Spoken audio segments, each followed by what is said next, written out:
Okay, hello, welcome to H3. We're the show all about health, hope, and happiness. I'm Alan Friesen, and with me is Scott Sweetman. Brother Scott, how you doing tonight? I'm doing great despite the cold. I haven't had to venture outside very much today, but I'm very sympathetic. I noticed that the deliveries we received today were far, far less than normal. So I think those Yeah, who have to be outside are hedging their bets a little bit. But we're supposed to be cold like this for almost a week, eh? yeah, I know. Yeah, Some yeah. polar For somebody like vortex. my bride who works outside feeding them horses, it's tough. So, yeah. Yeah, I remember those days using a hatchet to cut through cattle waterers for the animals, and yeah. Yeah, Mm. But you got to do it, right? They don't have a choice. exactly. Yeah, they got. Our Akita went outside today, but the little pug went out to the door, ran about 2 feet in the snow, shook her head, and like, no, came running back inside. Yeah, not for me. She's like, I want to go play, but maybe not today. Nice. Yeah. So, what are So, we going to talk about tonight, Scott? well, tonight's a really interesting topic, and it sort of came out through personal experience and stuff, and doing some research on my own. And they're called medical symptom checkers, online medical symptom checkers. Have you ever Okay. come across those or used them? Most people have, actually. Well, I would like, isn't it just like asking Google, I got these symptoms? Isn't that what you're talking about? Well, no, there's actually specialized websites that are designed specifically for medical symptoms and checking them, and they have different levels of accuracy. Let me give you an example here. So Sure. I researched the top five, only one of which I personally know. I usually go to John Hopkins or one of those hospitals have their own symptom checkers. But Yeah. the five biggest on the internet right now are ADA, known for its well-designed interface. You have to register to use it. It's the only one that you have to register it. And they don't disclose their accuracy. But Mm. the thought is because people are registering, their accuracy is fairly decent. The next one is called Buoy Health, Buoy Health, Okay. AI powered chat symptom style. So it's like you're chatting with somebody. It sort of asks you questions back. The accuracy of it is about 52%, website based.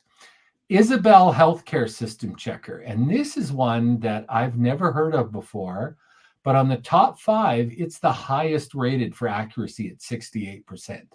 Hmm. So, but it's very thorough. It's very different from sort of, hey, Google, Google's going to yell at me here in a minute, but saying I have a sore throat and a temperature. What do I have? A lot of questions. It's more thorough than a lot of the other options out there, but Mm. that Okay. shows the accuracy. 68% is the top. Symptomate is powered by Intermedica, a supplier worldwide, I think, of medical support. Diagnostic accuracy of about 60%. So that puts it in the top 2 or 3 for accuracy. They have a branded and copyrighted logic approach to follow-up questions. Mm. And supposedly that really increases its ability. And the Yeah. last one is the only one I know personally and have ever used, and that's WebMD Symptom Checker. Oh, yeah, And sure. that's considered the most well-known, probably the most well-known in the world. It's got a body map, which users can use to help identify where problems and symptoms occur, which is unique. Their accuracy is pretty good at about 59%. So 59. So you're saying the ones that published accuracy sounds like they range from 59 to 68%. Is that what you just said? yeah, these are the biggest ones, the most well-known ones in the world, and the ones not in this list will be lower. So the lowest is 52%, and the highest is 68%. Hmm. Okay. Interesting. And But so the that process is all you type in your symptoms and then it says this is where it is in my body and this is what I'm experiencing. And then it comes back with its analysis. Yeah, and it's the thing is that they are becoming more prevalent, And the systems vary. Everyone wants to have their own hook, and there's different ways to go about it. And this sort of came about because right now we're in a worldwide healthcare provider deficit. Mm-hmm. And we've been there before, and Mm-hmm. I'm a little surprised that we were ever out of it worldwide, right? In developed countries, certainly, but I worldwide. But they're classifying. It's a survey of all governments, the information they provide the World Health Organization. That's where these numbers are coming from. And Mm-hmm. so the majority of countries worldwide now in 23, 24 are reporting healthcare provider deficit. So that's pretty serious. And countries are looking for alternatives, right? And Yeah. so, and that's given rise to these online symptom checkers.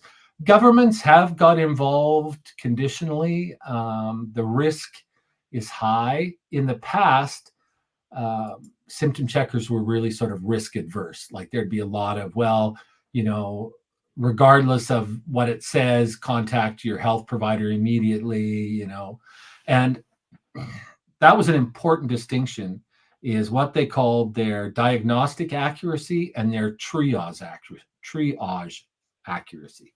Mm-hmm. And all the sites scored much lower in their diagnostic capability and higher in their triage capability, which So kind of basically, they have like screening questions at the start that try and determine the severity of the person's condition. Yes.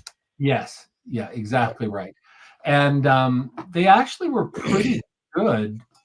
Most sites were pretty good at, with the exception of eye injury. For some reason, eye injury seems to be really difficult for these systems to diagnose. It was quite low than, heart and lung and whatever else we're dealing with.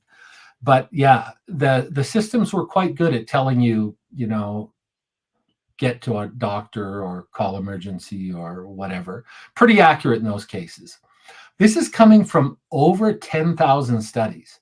And there was like 24 of them that were actually used live patients for diagnosis. So an actual human being would type in what they were feeling, and a doctor or a team of doctors would diagnose them, and then they would compare that to the online diagnosis. Okay. You think there's a team of doctors? You think it's all just like artificial intelligence now? Well, yeah. So some of what I was referring to was when the studies were testing the accuracy of these online checkers. Right. Right. Mm-hmm. So but that's a great point, Al. There are a lot of services now where you actually get connected to a real doctor, right? So, and they'll talk to you about your health situation or your condition. But yeah, no, some of these sites that I mentioned, the top 5, 2 of them are AI, the rest of them are database, like static databases where they, like a book you thumb through kind of, and, if this, then this, if this, then that, and, go from there. But when these over 10,000 studies on symptom checkers, there was about 24 of them that actually used live people to check the accuracy.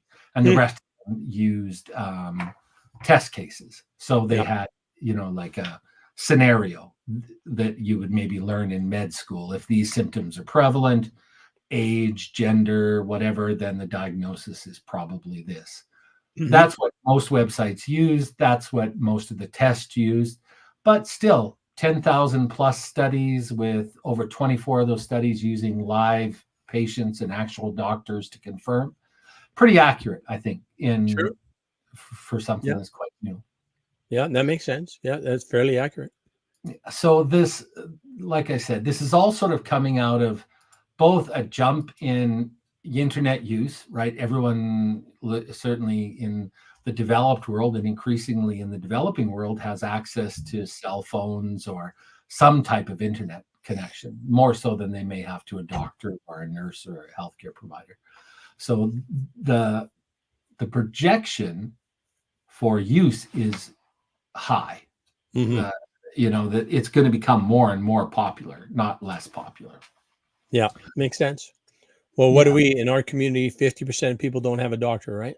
That's right. Yeah, in our community here, that's That's not really first world stats, actually, from what I was pulling up, but it's the reality that a lot of places are facing right now. So, Yeah. Overall, the medical profession and the studies that I looked at pretty much say that generally accuracy is low. So overall, that it averages from 19 to 38%.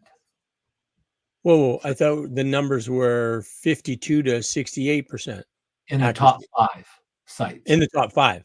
Oh, Yes. but overall, with all of the symptom checker tools, it's really low. So there's a bunch that are really crap. Yeah, and that's on their diagnostic ability. They do score better across the board, 49 to 90% for triage. Hmm. Right. So there's sort of a lesson here, like you said. There's a lot of crap ones out there, right? Like Yeah. you might as well be asking your neighbor what's wrong with you. Because when you're like down to, what was it, 30%? I just said. Yeah. Yeah, Okay, so like the top 5 again, it was WebMD was number 5, but then there was ADA. ADA was the one that caused, and that was the best one with the highest numbers. Is well, that the right? best one was Isabel Healthcare. Isabel Healthcare. Okay. Yeah. ADA symptoms. was the one that needed the registration type thing. Registration was, yes, the only one that requires registration, but Okay. because of that, it's very hard for them to test it, right? Because then it's an unethical test if they lie about who they are or whatever. So we don't have stats on ADA, but they're extremely popular, which leads the reports to think that they must be in the accuracy range. They're in the top 5 globally. Boy Health, BUOY Health, 52%. Isabel Healthcare, 68%. Symptomate, SYMPTOMAT, 60%. And then WebMD at 59%. So you can see that top 5 is quite a bit higher than the average of all of the checkers. Yeah. And unfortunately, when I was doing my research, there was a huge number that were actually clickbait. They just connected to other articles, or there was no checker about it. It was straight up simple clickbait, full of advertisement. And another one that I used personally but didn't show up on here as a rating in the study was the Mayo Clinic. They have their own symptom system, the actual Mayo Clinic in the US, which I found pretty okay to use. You'd think that would have to be rated fairly high. Yeah. But again, probably the 5 ones that I listed, that's a global list. So, that's millions of people and what they're using. So, right. Yeah. So anyway, we talked about what they are. We've talked about their accuracy and reliability. Safety and impact on the healthcare system. You've been in the healthcare for a long, long time. How would you see this impacting healthcare as more and more people look to online resources? Well, I guess I see it just as another resource, right? Another way that somebody who's, and maybe somebody who has mobility issues or doesn't have a car or doesn't have capacity to actually visit a doctor, even if there was a doctor, that they can kind of get some, get some support and get some ideas about what kind of treatment things they might go from there, right? I mean, if you're calling Alberta Health on, what is it, 811 is that number, right? If you call Alberta Health, their accuracy, I don't know what their accuracy is, but they certainly are very quick to tell, to say, go to Emerge, right? So, yeah.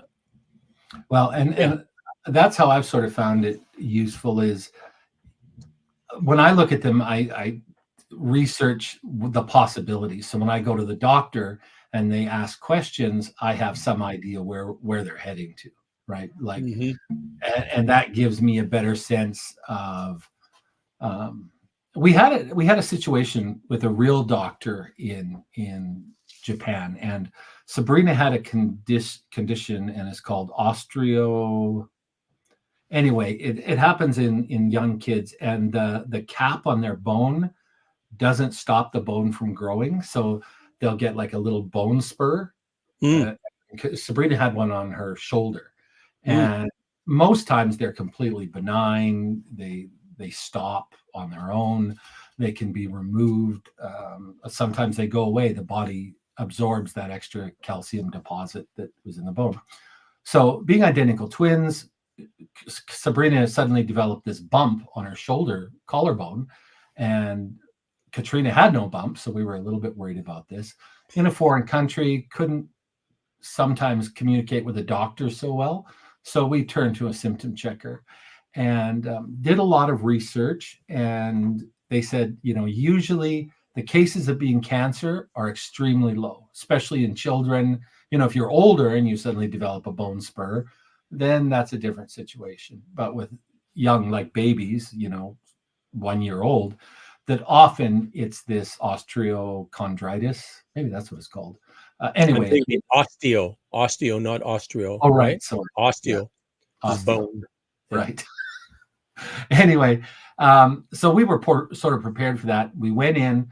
Their usual doctor, who was educated in Japan and California, who spoke English extremely well, was busy. And so an intern saw us. And he examined Katrina. And then he said in Japanese, "I'm very sorry, but this could be cancer." Mm-hmm. And just at that point, we had done enough research that we didn't flip out. We were like, well, but, that seems contrary to the statistics. Yeah. Like what, why do you think it's cancer? You haven't done an x-ray yet. Well, they did an x-ray, but they hadn't done a bone sample and things like that. Right. And then his boss came in and heard him repeat that it was gun, which is the Japanese word for cancer, and flipped out. Like his boss undressed him right there and said, "What are you, stupid? Like that's the last thing you tell parents. And only once you absolutely know that that's the condition, right? You don't lead with that to new parents." And of course it was fine. And it was just this bone thing. And her body actually absorbed it. So she doesn't have it anymore. So Katrina was like 9 months old kind of thing, or how? Yeah, Sabrina, 9 months to a year old. She was just, she wasn't talking yet or anything. Yeah. But it was scary. But my point is, had we not prepared ourselves for, him saying that it's probably cancer, would have changed our ability to handle the situation greatly. Right. Yeah. Right. Cool. Okay. Excellent. So I have seen, even if they're not incredibly accurate, I do think they have some advantages to preparing people. And like you said, chasing you to emergency, not just saying, I'm fine, and, passing away in sleep because you didn't go to emergency. Can I share a non-symptom checker story with you now? Absolutely. This is H3, man. This is Story Sharon Central. All right. Do you remember? Well, you might even have heard this story before. I had orthopedic, is that the right word? Orthoscopic is the word. Knee surgery on my one knee, which actually in retrospect was a waste of time. But anyways, I had it. And then while I was having it, he noticed on my other leg, this funny bump kind of a thing. Right. Mm-hmm. And it was on my shin bone. And it was not really painful, but a little bit, a little bit uncomfortable. And so then he says, "Oh, we want to look at this." I said, "Oh, okay." And so, so they go and he calls in his intern. "Hey, come here, check this out." Right. So, that's not exactly a good sign when you're the patient. Like this is a learning opportunity. Okay. But anyways, it was osteomyelitis, which is an infection in the bone, often caused where you've had like a break or a hard fracture, and it didn't heal correctly, right? So it's an infection that's in the bone. And so they diagnosed that was the problem. And then the treatment for it was either to get hospitalized and have a IV antibiotic for like 3 weeks or something, or take like I forget, it was like 10 big ass antibiotic pills every day and do that for 6 months, right? Whoa. So I chose the 6 months. I'll take the things, right? And so I didn't want to come back, obviously, right? I wanted to solve this problem. So they said, well, for this to work, you can't drink alcohol. I said, oh, okay. So I didn't drink alcohol for 6 months, right? Yeah, And then yeah. after not drinking alcohol for 6 months, it's like, wow, I feel better. I got better energy. I'm thinking better. I'm like, so it's kind of one of those things, in retrospect, this might have happened for me, right? To kind of get my behavior into a little bit better place for my longevity overall, right? You know what I'm saying? Yeah, that's fantastic. And I think it is kind of related to our topic because, what comes out of all of this is that it's important that you get checked, right? Yeah, Like, true. yes, we're short doctors and it's a pain in the neck to get an appointment and get in, but it's really important that we do go to the doctor and get, looked over. And self-diagnosis, I guess, is what I'm saying. Self-diagnosis, unless you happen to be a doctor, and even then you're not supposed to diagnose yourself for obvious reasons, isn't the best plan, right? Yeah, yeah, yeah, And we've yeah. got a lot of pills. So do you have any problems with that now, or is it like No, completely gone after all the horse pills? yeah, it's all good. And the non-drinking thing, I've besides my recent trip to Mexico, was I was like 12 years no alcohol at all. Then I went to Mexico and somehow mezcal was not alcohol to me. So I drank a whack of mezcal. But now that I'm back in Canada, I'm not drinking again. So yeah. What's mezcal like? I've never tasted it. Yeah, it's basic. It's quite a process. Basically, they take these cactuses, these different type of cactuses, Yeah. and they heat them to make them soft, and then they mash them with this big like wooden mallet to kind of get them, and then they put them in the distiller, and then that's where they get the mezcal from. And so like tequila is just kind of like one variant of mezcal. Mezcal, if I understand correctly, is like the mother of them all, and Right. then tequila is just one version of it, sort of thing. So. Yeah, Yeah. but it tastes nice. It's got a distinctive flavor, but it's not super powerful. But it'll you feel it when you taste it. So yeah, High alcohol content? yes, how high alcohol content, yes, and That'd be I hard I after think 12 it's years. more like it seems to work in my body, and I think a lot of people's bodies more like a drug than alcohol. Mhm. Yeah, Yeah. is my experience. So I've heard that. And I was going to ask you, is it considered a drug or alcohol? Because I have heard people who've gone to Mexico and said, oh, yeah, it's like, a drug. The experience is not like, alcohol.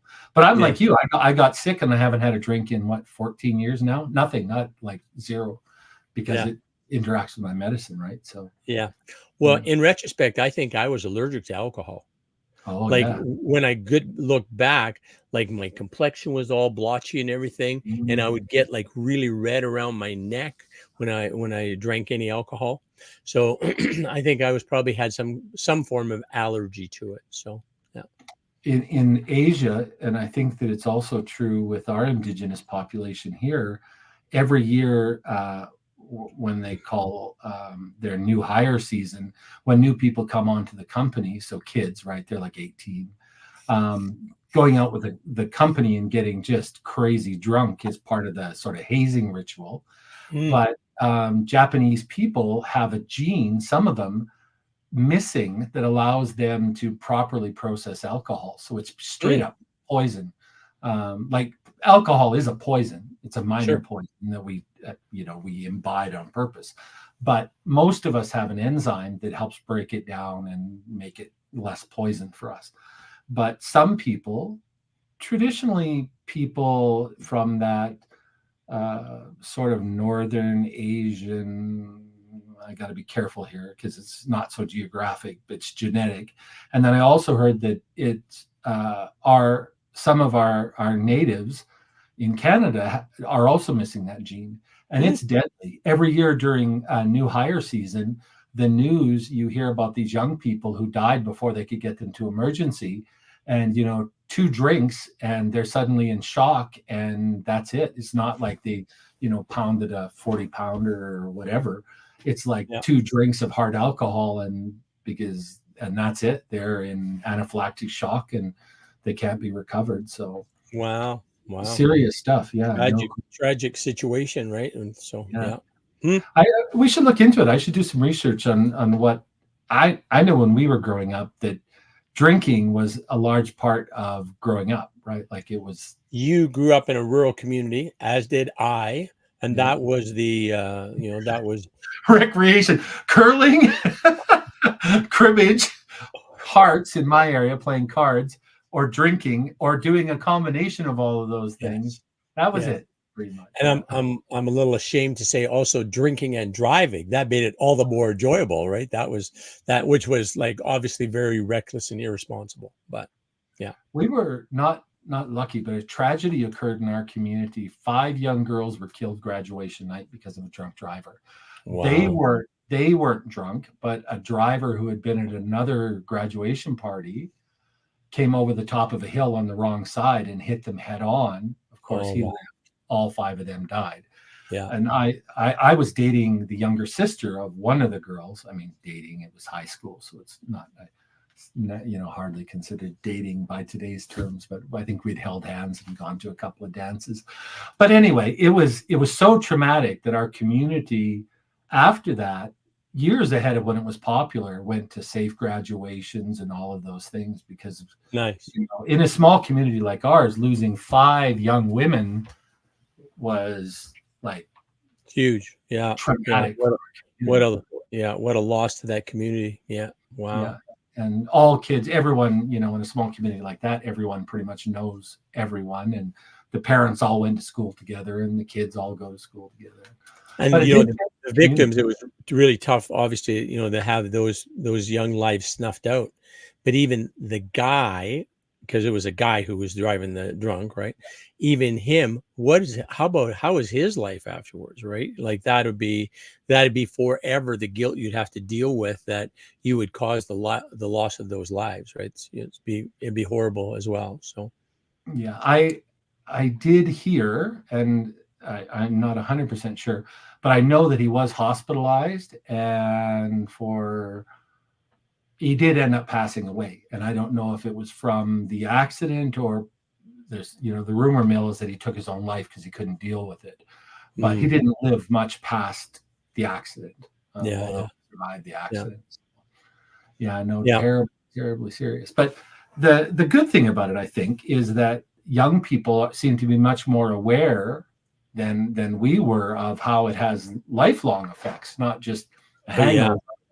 In many respects, some people will, talk negatively about, kids these days, but man, a lot of them are way more responsible in regards to that, for sure. Like way more responsible than I or you were probably. And, that's a good sign of maturity, that they kind of have thought that through. So that's awesome. Well, okay. Do we have more to go on the web symptom checker thing, or is there more to that topic? Or I was just bringing us back to that, Al. Okay, good. All right. Very back. Yes, let's get back. I was wrangling the fleeing cats of our storyline back on track. And I was going to say that, seriously, that I think young people today, because of tools like the symptom checker, have a lot more information. Like when I grew up, it was like your parents, aunts, uncles, and your friends. That was it. That was your source of information, right? Right. Like, we had 2 when you channels. Grew up, there was no internet, right? When I was young, I was actually I was the person who sold the first portable computers to Canada's space program, if you can believe that. Telsat Canada bought their first mobile computers. They had 64K memory from me. So yeah. In, 1977? Yeah, I was 66. So I went to college at 16. Yeah, you're pretty close, man. Pretty close. Yeah. Pretty good guess. But yeah, no, I've been on the internet since there was none. But I do think, like, your daughter, my kids, their friends have a whole bunch more information. A lot of it bad, but a lot more tools to make decisions. Like teenage pregnancy. When I was a kid, boy, the outcome of that really depended on the religion of your parents. Right? If you were Catholic, then you ended up having the child and either putting up for adoption or living with it. If you were certain types of Protestant, then you may get a medical abortion or, go an illegal route. I think it was illegal when I was quite young, but I'm not sure about that. Don't flame me. Anyway, the point is now young people who find themselves in a bad situation can get a hold of mental health. They can get a hold of medical support, and they don't have to go through their parents or grandparents and face that shame. It's true. not that shame isn't a good thing in small doses and in appropriate ways, like feeling remorse is okay, I think, to a point. But certainly having more information from professionals or the ability to connect to health professionals has to be a plus to young people of this time. Okay, I want to clarify your comment, or I want to ask you about your comment. You said shame in little doses is okay, kind of a thing, or acceptable. But is not shame is saying I am a bad person. I am not lovable. Guilt is saying I did a bad thing. I can feel remorse about doing a bad thing, but shame is, I don't think, ever a good thing, because shame is basically attributing, saying I'm a bad person. I'm not lovable, or I'm not whatever. I'm lacking in some way of being a full and complete human being, right? And I agree, but let me just preface why I made that statement, because Okay. it's interesting. So as you said, I've been in computers for an incredibly long time, and I got to work with, at the time, Canada's top hunter of online pedophiles. Okay. He was an RCMP officer. He was in their special identification. He was in Southern Alberta for some reason. I was in security and technology at the time. He needed something. We ended up going on a long drive together to go pick up something from the border. I can't remember what it was he was picking up, but I was from here. My boss at the time when I was in security was ex-RCMP. So he reached out when he was here, blah, blah, blah, blah, blah. Anyway, so we had this long drive ahead of us, and we didn't really know each other, but we were talking. And people who deal with, child pornography, that kind of pedophilia, they are a special kind of people, right? Like they're people in law enforcement. I had a cousin who was out on the coast as an RCMP undercover officer, and he quit because of that. He broke up an underage prostitution ring, and he just resigned. As soon as it was done in court, he's like, I'm out of here. I'm moving back to Bentley. I don't ever want to see this again. So, but, the fellow that I was talking to, he made a career out of it. He was about ready to retire. And we got talking about rehabilitation, because that's always interested me, right? Like, can you rehabilitate somebody? Like stealing a candy bar, most of us, time for confession, have pocketed a candy bar or something when we're young, right? I have. Am I a thief today? No, not at all. I avoid getting in any kind of legal trouble because it's too stressful.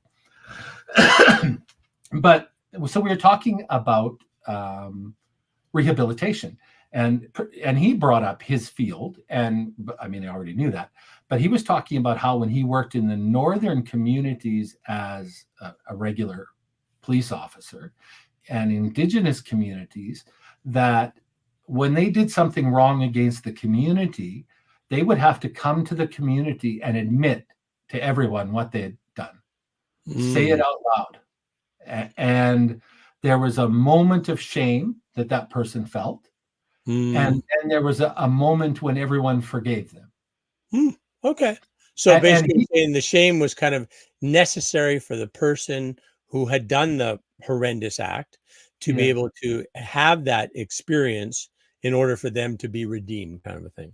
Well, in his opinion, and I just still defer to his opinion, because he had, 40 years of dealing with like some of the most severe criminals and twisted mentalities on the planet, right? Or Alberta or Canada, pardon me. But he said that in all of the systems, like he didn't think jail was a rehabilitation situation at all. No. He said they just learn more and either get back out and reoffend, generally, like a huge percentage. Not that back then, it probably wasn't as high as it was now.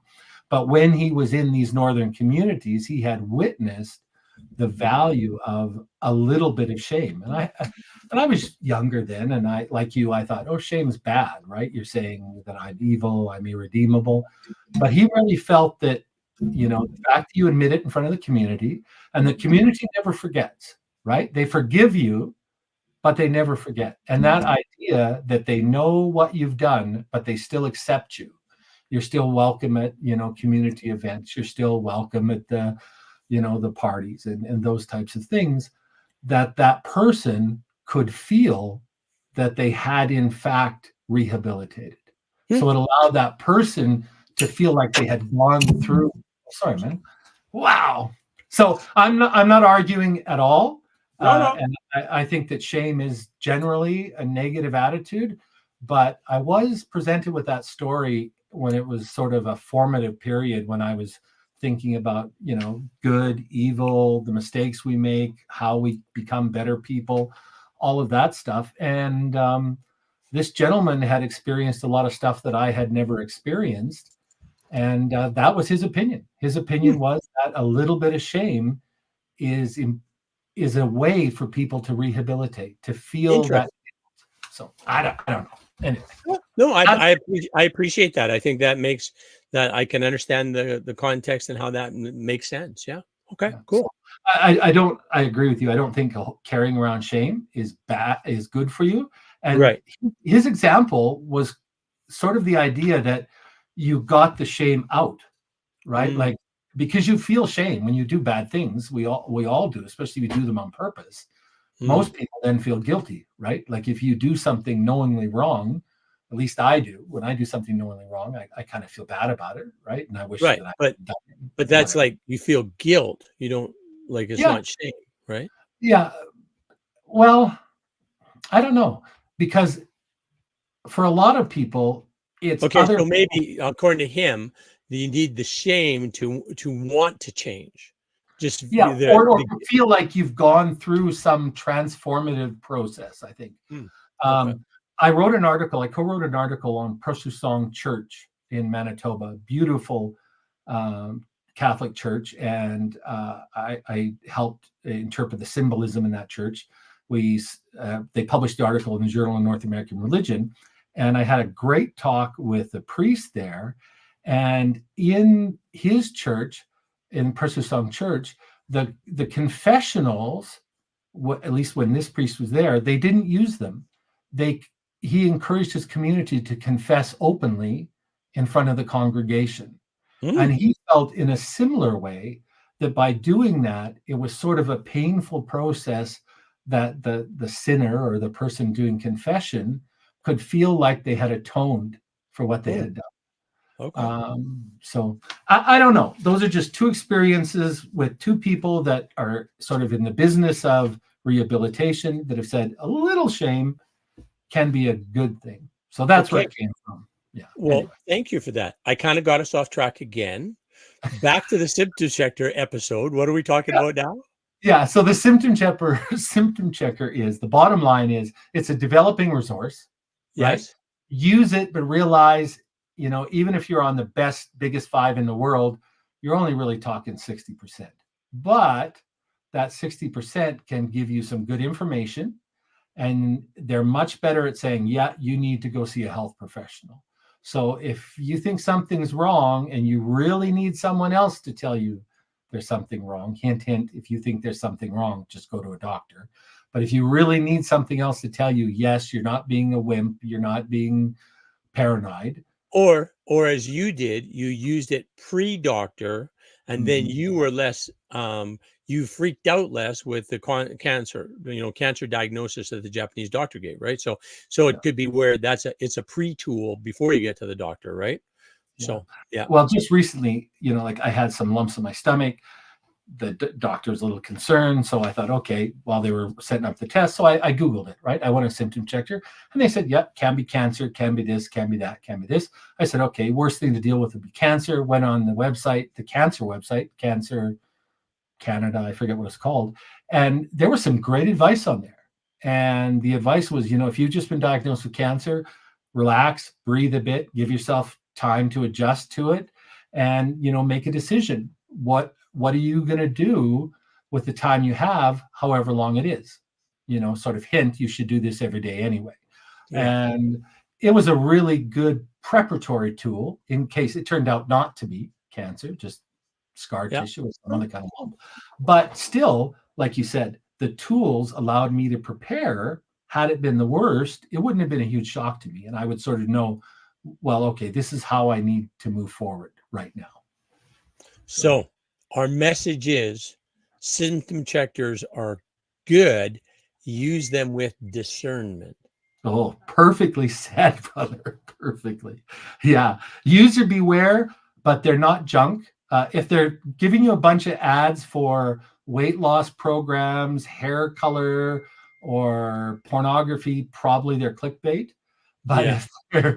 if they're one of the reliable ones, and it's easy to search the reliable ones, yeah, they have some value, no question. Cool. Have we completed our mission here today? We've gone a little overboard. We've talked, we wandered afar. But Okay. one of my favorite quotes, not all those who wander are lost. So Good from one. my brother, Alan Friesen, the acapellist, who wanders but is never lost, and myself, Scott Sweetman, thank you for visiting H3, and we'll see you next week, same time, same place. Yes, exactly. Get a Matson. Keep yourself well. See ya. Thank you.